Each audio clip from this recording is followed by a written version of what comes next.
Miaraba tompoko lasy tompoko vavy amin'izao fotoana izao ampanajana no anasanatsika anaraka ny vaovao hatramin'ny farany amin'ny ty andro ny alarobia izay manondro fa 20 ny volana april taona 20 sy 2024 ity ny lohatenim-baovao.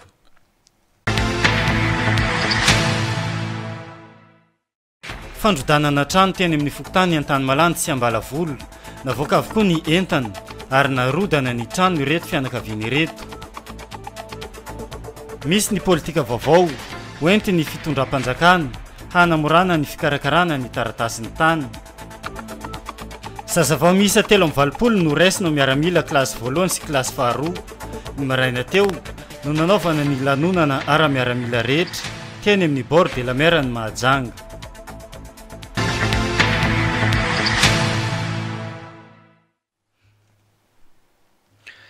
Ireny ny santionany vaovao izay hoaratsika amin'ny ty antoandro ity mandritra ny izao fotoan'ny fampalalam-baovao izao eto amin'ny radio telenakay. Vaovao nampalahelo niseho teto Mahajanga omaly indray mbava vetivety mbola eo ampikirakirana ny sary sy ny feo sy ny fanadihadiana mikasika an'izay zavanisy teto Mahajanga izay ny teknisiana amin'izao fotoana izao fa nisy ny olona namony tena tovolahy iray namony tena teto Mahajanga mpianatra eo anivon'ny sekoly tsy miankina iray eto Mahajanga ity tovolahy zay namony tena ity tao anatin'ny tokotany malalaky ny fiangonana FJKM zona vaovao no nahitana ny fatiny izany tovolahy zay manodidina ny 20 taona izy io klasy famaranana eo anivon'ny sekoly tsy miankina iray eto amintsika omaly manodidina tamin'ny fitora no nisehony ity tranga ity raha ny fanazavana azo avy teo anivon'ny mpitsabo avy ao amin'ny BMH mbomenanao ny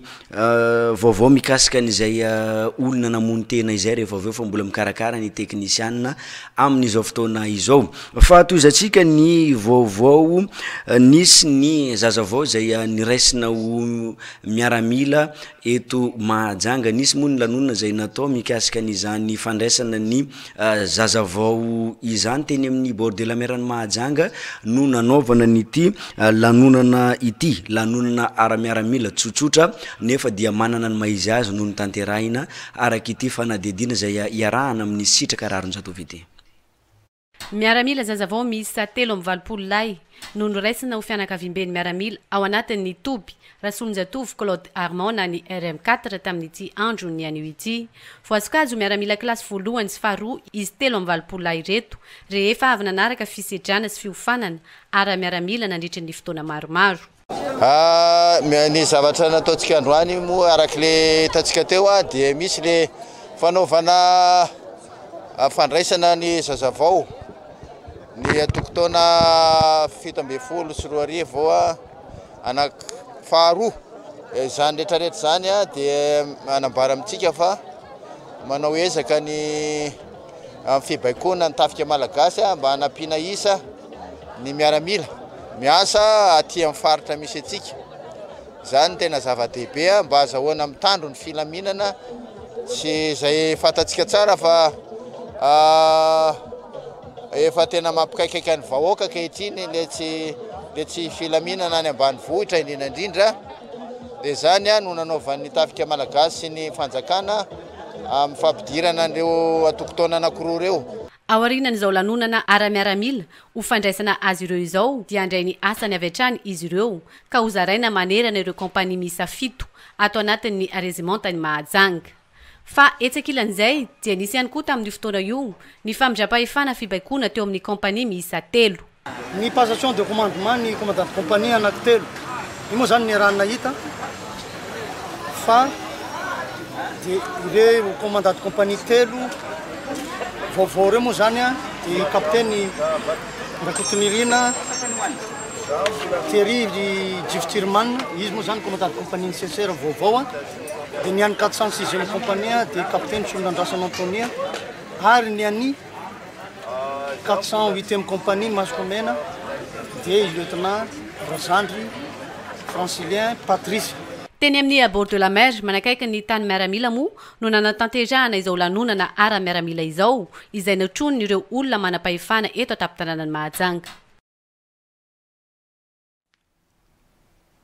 arak'izay fanadidina zay dia niampy indray zany ny isan'ireo miaramila eto Madagasikara fa indrindra ho antsika eto Mahajanga amin'izao fotoana izao manampy ireo miaramila zay efa amperinasa ny amin'ny fiarovana ny tanindrazana.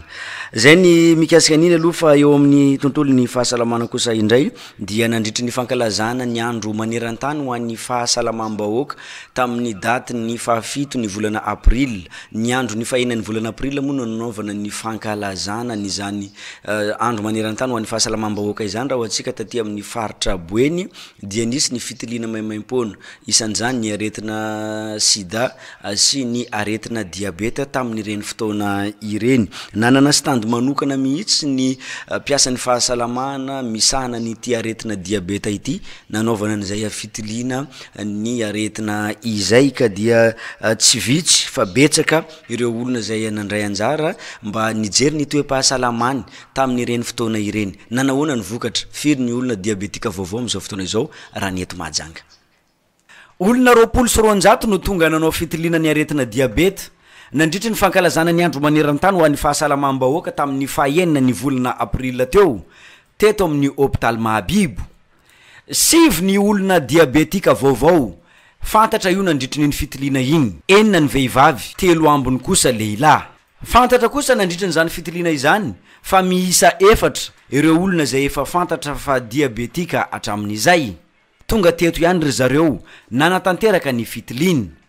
Ireo olona diabetika vaovao ireo dia manome salanisa 4.40 isanjato. Ho an'lefa diabetika moa zany de tsotra ny zavatra apetraka aminy hoe arao tsara ny toromarika ny dokotera eo am'le fomba fisakafo sy ny fomba fiaina ny fanarahana isan'andro ny fanafody zay zay hoanina na ny tsindrona zay atao de mila manao contrôle matetika zany mba ahafahana mijery sy manara-maso tsara ny fahasalamana. Ho an'ireo mbola tsy diabetika indray aloha mitandrina ny fomba fisakafo sy ny fomba fiaina mba elana le mihinana zavatra mamimamy, ny mihinana zavatra matavy, ny mihinana zavatra masira de aloha esorina tsy atao koa ny mifoka sigara sy ny misotro toaka. Rehefa misy moa ny fitiliana maimaim-pona de tokony azoto daholo tsika no fitiliana satria betsaka loatra ny olona diabetika nefa tsy mahafantatra hoe diabetika zay hita tamin'ny isaka manao dépistage de misy olom-baovao foana hita hoe misy diabeta de zay zany mba afatrafatra fiarovana voalohany zany de miezaka amin'ny fitandremana ara-sakafo sy ny fanaovana fitiliana. Rehefa diabetika indray de miezaka manaraka tsara ny toromarika sy amin'ireo mpitsabo ary manao ny contrôle sy ny fanaraha-maso matetika zany mba ahafahana misoroka ireo complication sy atongavana any amin'ny zavatra ratsy. Aiza kosa ny taparisian'olona eto Mahajanga manao ny fitiliana ny aretina diabeta dokotera? Marisika ny olona fa raha jerena amin'ny isamponina eto Mahajanga de ohatra mbola vitsivitsy ihany ny tena tonga aloha raha treto raha ny fahitana azy. Hatramin'izay taona 10 zay mandraky ty androany dia efa mahatratra 9.9 ny isan'ireo olona diabetika eto Mahajanga amin'izao fotoana izao. Ireo olona zay nandalo teto amin'ity Amadia ity raha ny taremarika azo tamin'ny mpitsabo.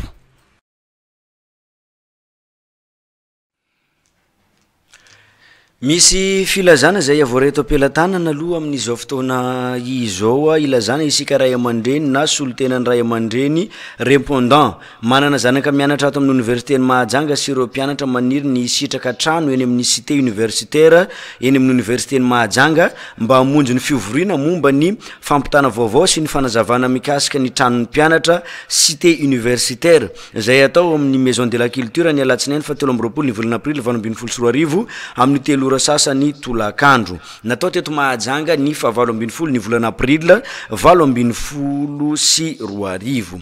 Filazana manaraka indray izy ty filazana olona very miaraka amin'ny sary zay nalefa ny ireo mpanao an'izany filazana izany. Ilazana zay nahita ny François na Donely mba hanatitra azy aty amin'ny chef fokotany akaiky azy indrindra. Izy io dia niala tao an-tranony tamin'ny 3 tolakandro tamin'ny zoma 17 ny volana April teo no nialany tao amin'ny trano fonenany. Marina fa salama saina tsara izy io zay mpianatra ao amin'ny université Ambondrona manaraka ny lalàna. avy any amin'ny Port Berger fa mipetraka ao Tanombosetema izy io manao lamba mena mainty ny vozony pataloha maitso ary kapa tsotra mena ary tokony eo amin'ny 13 taona mba iantso ny laharana 034 68 828 08 032 86 632 05 mpanao ny filazana dia fikambanan'ny mpianatra avy any Port Berger rehefa aveo dia arahantsika miaraka amin'ny sary izay filazana izay fa nisy nanatitra ty amin'ny radio télé naka ihany koa ny sary ho any ity olona very ty mpianatra eo anivony université ny Mahajanga filazana manaraka kosa indray ilazana ianao zay avery carte fiscale amin'ny anarany Rakotoson Nivo Arlette fa misy nanatitra taty amin'ny radio télé nakay ny carte fiscale anao ka manantona ty amin'ny RTN ianao zay tompony izany zavatra very izany zay ny mikasika andreny filazana ireny fa misy ny fampisehoana ny mikasika andreo osodoko zay natao tao amin'ny Alliance Française ny Mahajanga tamin'ny fiandohany ity herinandro ity nosokafana tamin'ny fomba ofisialy omaly talata fa 17 ny volana aprily taona 2024 tao amin'ny Alliance Française ny fampirantiana osodoko no tanterahany mpanakanto vahiny manana ny maizy azy eo amin'ny tisehatra ny kanto ity. Donc on prend 2 minutes pour vous expliquer un petit peu le but de cette exposition qui s'appelle D'un monde à l'autre. Donc moi, Émilie Blou et mon ami Stéphane Papaniaz, on vous propose ici 2 moyens d'expression différents, opposés, mais qui pourtant vraiment se croisent. C'est-à-dire que moi j'affectionne particulièrement la peinture, la couleur, alors que Papaniaz lui aime le dessin et l'expression du noir et blanc, des contrastes. Donc ici on vous propose une série de toiles qui est vraiment inspirée du voyage et de l'ailleurs. En ce qui me concerne, je travaille énormément sur les récits de voyage et le métissage, comme vous pouvez le voir ici. Je m'intéresse beaucoup aux modifications corporelles, aux spécificités propres à chaque pays, aux critères de beauté qui sont vraiment très divergents d'une région à l'autre du globe. Et je les fais se rencontrer dans des métissages complètement improbables. Ce qui m'intéresse aussi, c'est cette notion de patrimoine un petit peu en danger, puisque toutes ces spécificités corporelles, elles ont un petit peu tendance à disparaître. Donc il y a vraiment cette notion de... mianada izy ireo no nanatotosa izao osodoko izao dia ilaindray ambavilanitra antsoina hoe Émilie Blou teratany vahiny fa kosa efa ela no nitoerany teto Madagasikara. Ho an'ny Émilie manokana dia mifototra betsaka amin'ny kolotsaina firenena roa samihafa no angalany ny nofinofiny ary anatanterahany izay osodoko izay. Pour vous expliquer brièvement ma démarche, en fait moi je voyage énormément et c'est bien évidemment tous ces voyages qui vont nourrir et qui vont me servir d'inspiration pour mon travail. Donc dans cette exposition il y a plusieurs axes, il y a quelques toiles qui sont vraiment des souvenirs de voyage, c'est-à-dire qui symbolisent un pays, notamment vous allez voir Chadzier qui est vraiment une toile dédiée à la Chine.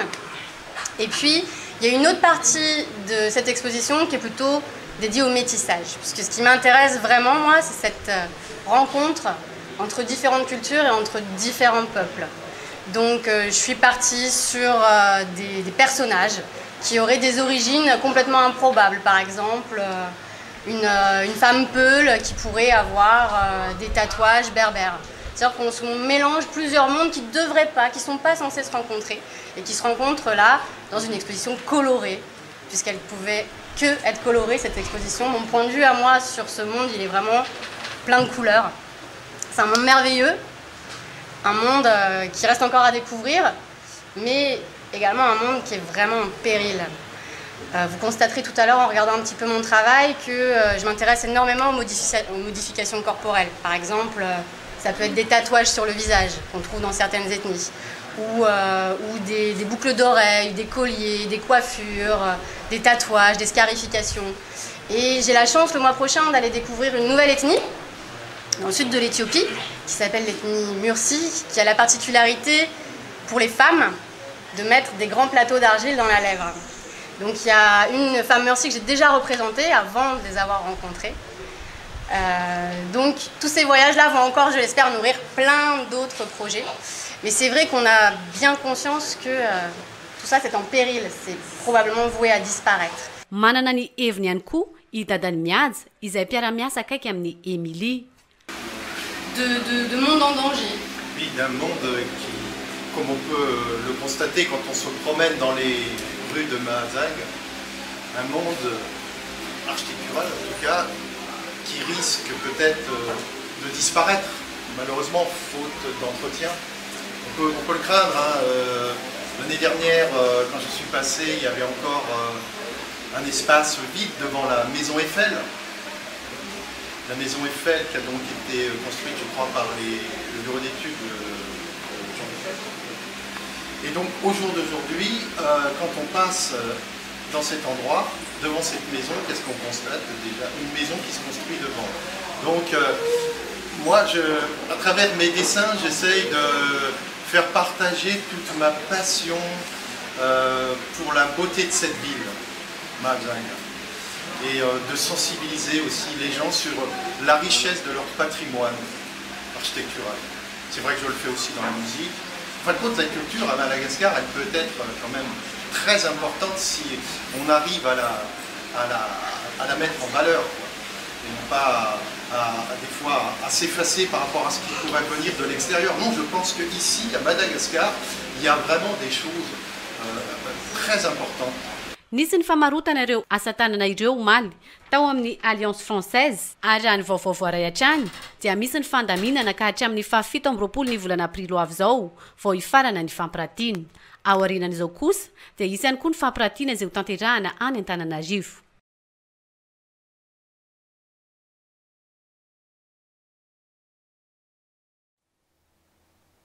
Zay ny vaovao mikasika ny resaka fampirantiana ny hosodoko natao teny amin'ny Alliance Française ny Mahajanga fa melohan'ny anarahantsika ny vaovao mikasika ny resaka fananantany zay nataony avy eo anivon'ny M2 Pat dia misy ihany koa ny vaovao mikasika ny fanesorana olona zay natao tao amin'ny fokontany Ambalavola tato ato dia tsapa fa ny sesisesy ity fanesorana olona amin'ny trano ity saika ahitana an'izy io tranga io avokoa ny fokontany vitsivitsy eto Mahajanga isan'izany ny teny amin'ny fokontany Antanimalandy rahantsika izao ny zavanisy teny amin'ny fokontany Ambalavola nisy ny fanesorana olona tamin'ny tranony zay aniseho tamin'izany fokontany Ambalavola izany araky ny tatitra zay azony mpanao gazetinay izy ty Aldora Kotarlala no teny antoerana mitatitra ny zavamisy.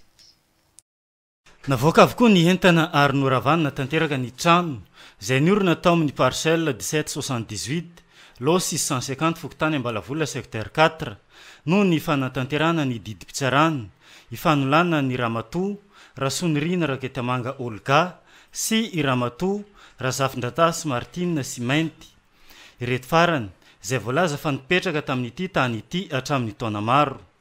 Teny antoerana ny mpitandro filaminana sy ny vaditany niatrika ny fanatanterana io didi-pitsarana io ny maraina ny alarobia fa 24 volana aprily 2024 mitondra ny fanazavana i maître Rakotonjanary Lalatina Noël. Ny amin'ity kaza misy atsika kehitriny ity tamin'ny faharaiky amby 20 febroary 2024 no nampahafantarana voalohany ry zareo fa voadidi ny fialanareo eto amin'ity tany ity. Ary ihany koa ny fanesorana ireto fanorenana izay nataondry zareo eto amin'ity toerana ity. Rehefa nandeha moa ny ora sy ny fotoana tsy nietsika mihitsy ry zareo dia nampahatsiahy izahay nanao ny antsoina hoe itératif commandement tamin'ny fahadimy martsa. Rehefa nanao itératif commandement izahay tamin'ny fahadimy martsa nitaky ny mbola hanatanterahany zareo ilay didi-pitsarana kanefa tsy nisy fankatoavana izany mandraka androany. Efa niroso tamin'ny fanatanterahana terisetra na ny antsoina hoe exécution forcée izahay tamin'ny faha 17 ny volana martsa lasa teo. Kanefa amin'ny maha-olombelona moa satria niangavo ry zareo fa hanaiky ny ala ary sy tatitra ny entan'izy ireo sy andrava ihany koa kanefa tsy nitanterahany indray izany. No ny fangatahany zareo dia namindra fo izahay amin'ny maha-olombelona ozy ny tenako.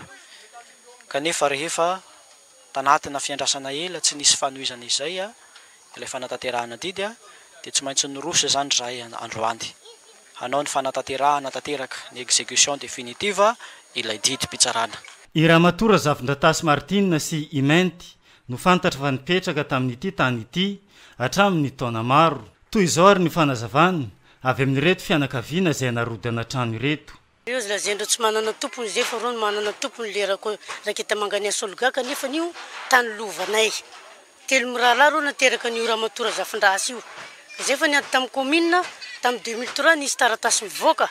Nefa nalefa any amin'ny commune karakarahanay tsy nana 2016 ny boanio ina ty didinazy izao androasany anay io. Nefa le raha tsy mari-pototra le taratasinazy. Tribunal zay de zay zao vao anatiny mikarakara le taratasy amin'ny commune de nisy taratasy koa na amin'ny commune décision hoe tsy mahazo mialeto fa ny commune tany nefa tsy nanakery zay.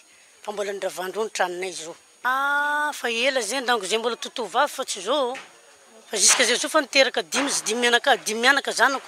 Ary io Zafindrasy io maty teto amin'ny tanàna teto vao ndesy babany any Manjarisoa. Fa teto ny fombony an'io Zafindrasy io teto. Ary tsy mahainay manodidina eto hoe zay zanaka ny zafiny. Amin'ny toe-javatra toy izao tokony anana ary anamboatra ny taratasy ara-dalàna amin'ny mahatompo ny tany azy ny tsirairay izay mipetraka eny amin'ny taniny ialana amin'ny ady izay mety iseho. Raha ho an'ity tranga ity manokana mbola afaka mitondra pirofo eo anatreha ny fitsarana ireto fianakaviana izay voarodana trano ireto.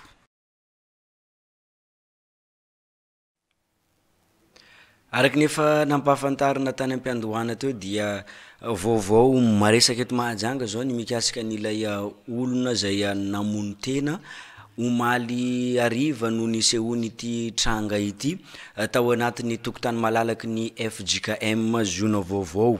Tovolahy iray mbola klasy famaranana izy io eo anivon'ny sekoly tsy miankina iray zay misy eto Mahajanga namono tena ity tovolahy ity manodidina ny 13 taona. Toy izao ny zavanisy nandritry ny fanadihadiana zay natao tamin'ny toerana zay nanaovana n'izany famonoan-tena izany. Tovolahy iray manodidina ny 13 taona maty vokatry ny famonoan-tena niantona tamin'ny tady teto amin'ny kianja malalaka filalaovana basketball ato anatin'ny lakory ny fiangonana FJKM zona vaovao ny talata 17 aprila manodidina ny tamin'ny 7 arivo.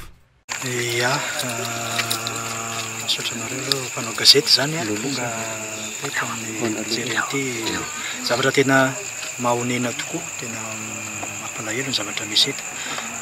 Tovolahy mbola vao eritreriny mbola mpianatra hono izy io raha araka ny ransaigny mahazo. Io moa izy hitantsika maty io miantona io serisiona basket io mitady io zany. Hatreto aloha zany dia fa nataony ny fakanany ireo singa rehetrarehetra araka ny fanaony BMS. Mbola ho fakafakaina moa eny ambony latabatra ny singa rehetrarehetra fa ny zavatra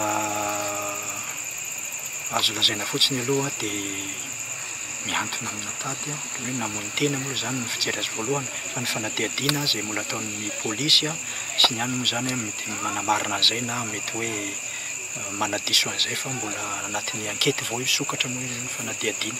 Fa zay aloha ny zavatra hita eto tena mampalahelo tovolahy mbola mpianatra zao eo amin'ny 13 taona eo io zay heverina aloha amin'izao fahitana azy voalohany zao hoe namono tena. Nahitana taratasy kely misy soratra mifono afatra ny teo amin'ny short nanaovany ity tovolahy ity tamin'ny fotoana io. Je suis innocent, je préfère mourir puis innocent zany hoe nisy acte ianta ambadika io zavatra. Ny olona teto amin'ny manodidina no natsikaritra n'ity faty ity ka nampandriavy hatrany ny mpiambina teto amin'ny fiangonana FJKM zona vaovao. Valatsaka kely teo nisy tovolahy mpianatra amin'ny lycée FJKM zona vaovao dia nanano tenda teo amin'ny terrain basket zona vaovao.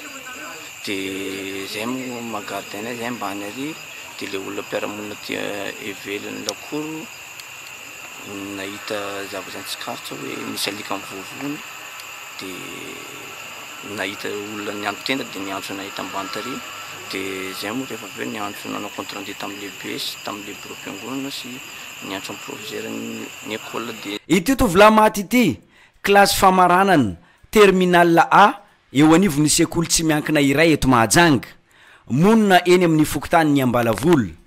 Tonga teto ny havany izay nanazava fa efa nisy fotoana ity tovolahy ity nanandrana namony tena sahala am'izao rehefa tsy nianatra le ankizy fiandraoko hitan'le mpiantrako hafa tao zany hoe maîtresse Jeanay on a vu dans le village, au village touristique avec la tenue.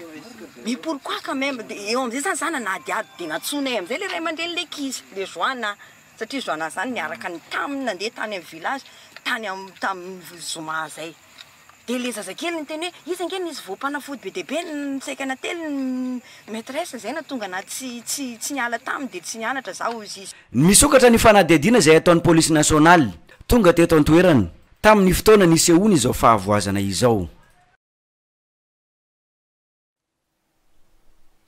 zay ny zava-nisy teto Mahajanga omaly nisy an'iny tovolahy zay namony tena iny fa dia ialana tsiny ihany koa somary maizimaizina ny sary tsy ampy ihany koa ny hazavana nandritry ny fotoana zay nanaovana ny fanadihadiana tamin'ny valora alina tamo amin'ny tokotany malalaky ny FJKM zona vaovao ka izay no natonga ny sary somary maizimaizina zay na rahantsika tao anatiny iny fanadihadiana teo izay ialana tsiny indrindra tompoko fa tozatsika ny vaovao eo amin'ny resaka fanesorana ny olona eo amin'ny tranony tao amin'ny fokotany an-tany malandy nahitana an'izay tranga izay ihany koa Aldora Kotoarlala Willy Menjanary navoaka ny vady tany avy tao amin'ny trano fonena ny entan'ireto olona ireto ary narodana ny trano aveo raha ny voalaza ny tompo-trano dia efa ampolo taonany maro izy ireo nipetraka tao anatiny ity trano ity zay tafiditra ao amin'ny fokotany antany malandy faritra a un bus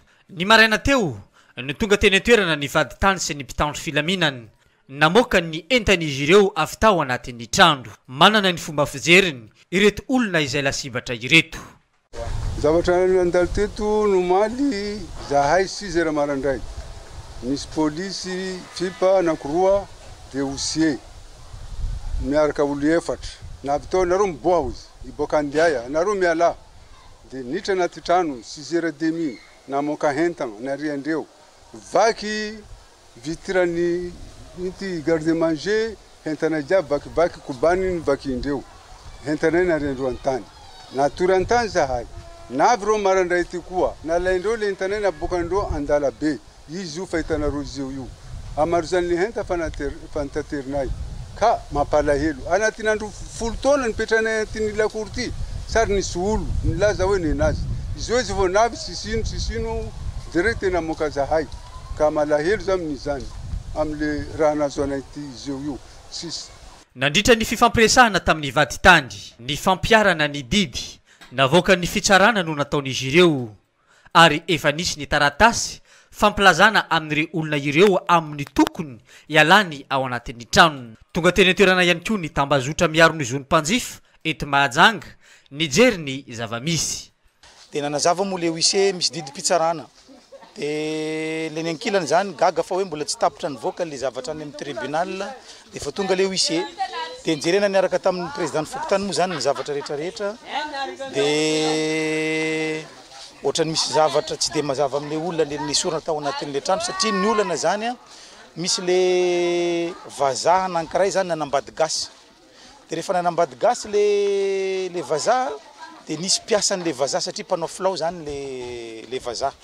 manambady gasy de lasa le vazaha de rehefa lasa le vazaha le vadiny sisy atavela tokony le vadin'le vazaha le tompon'le tany zany misitraka an'le toerana de teo anelanelany zany le piasan'le vazaha zany no namadika an'le tany ho titré borné aminy de lasa le vadin'le vazaha tompon'le tany zany de lasa tsy nijoiran'le avantage teo zany natonga an'le problème or zany rehefa nijerena efa titré borné am'le olona anankiray zay manala ny zareo mipetraka ato am'izao fotoana zao le toerana am'izao fotoana zao ka le olona reto miteny aminay andeha zay président hijereny amin'ny domaine fa tsy mazava aminay fomba nazahoana an'le titre satria eto mbola tsisy olona manao titre borne de fa hoana zareo nahazo borne atreto aloha tsy mbola misy ny fanapa-kevitra no raisina ankoatra ny didy navoaka ny fitsarana izay manambara amin'ny tokony ialany ireto olona ireto ao anatiny ilay trano sy fefy izay misy ny fanolanana eo amin'ny resaky ny aditany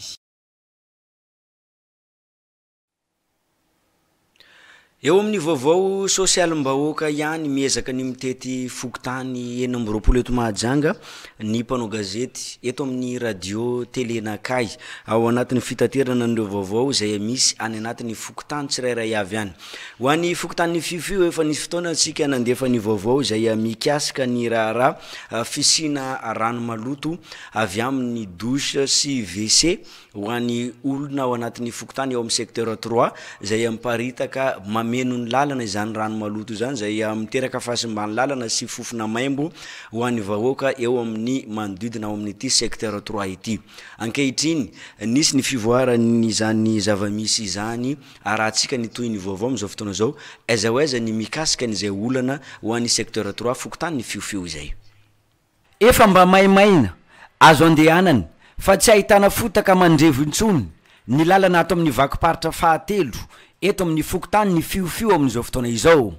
Ity lalana ity izay simba noho ny rano maloto avy amin'ny douche sy WC izay niteraka disadisa teto amin'ny fiarahamonina tamin'izany fotoana izany.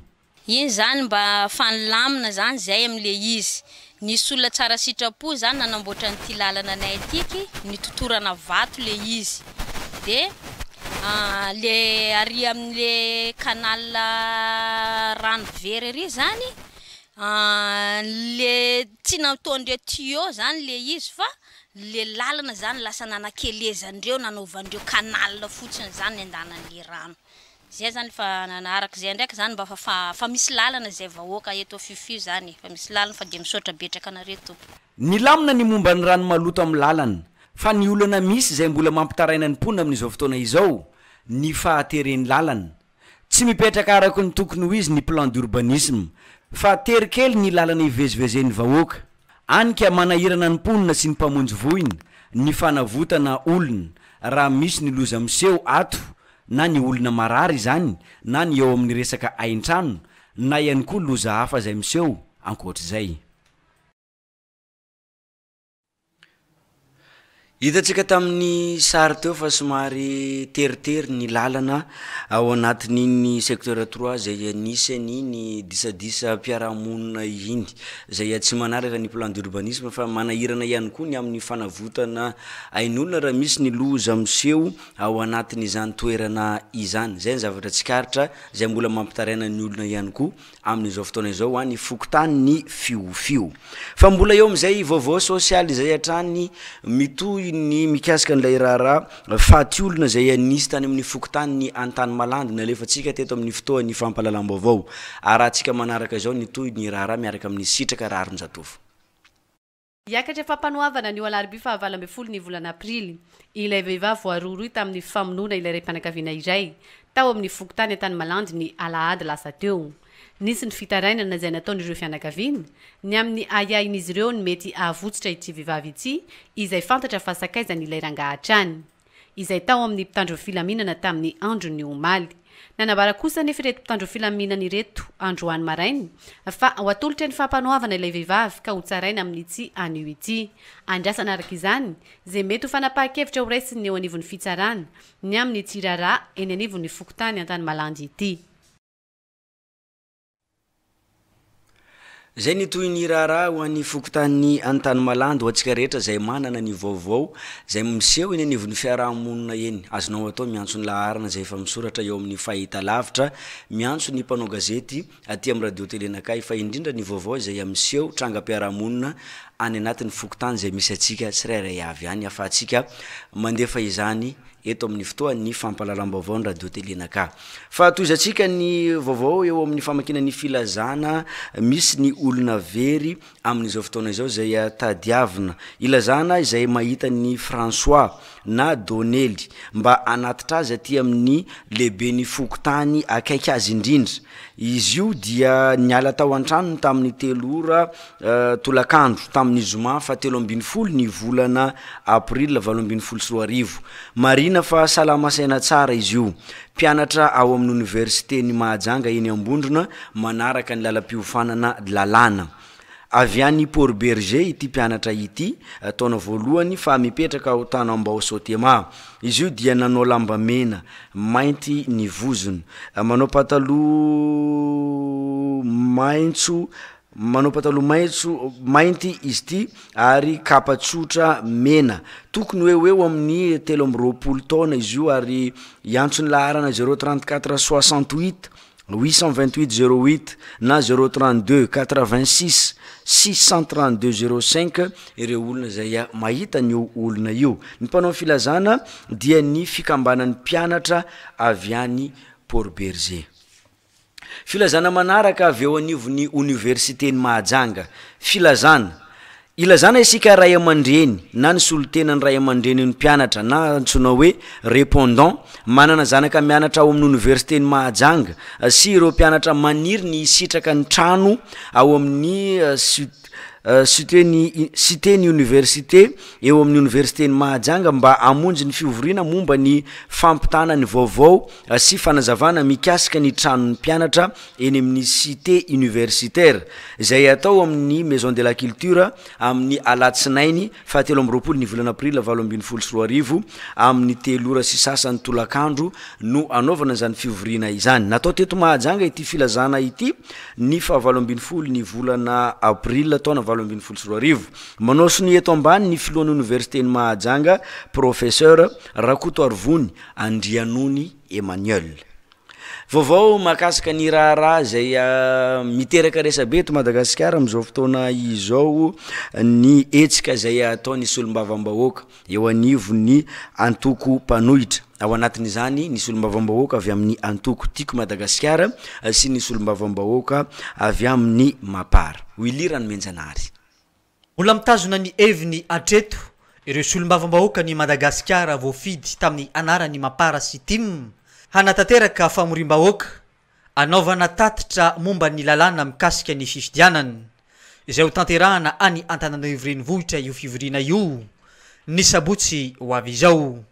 Raha ny voalazan'izy ireo dia azony solombavam-bahoaka no anao tatitra ho an'ny vahoaka.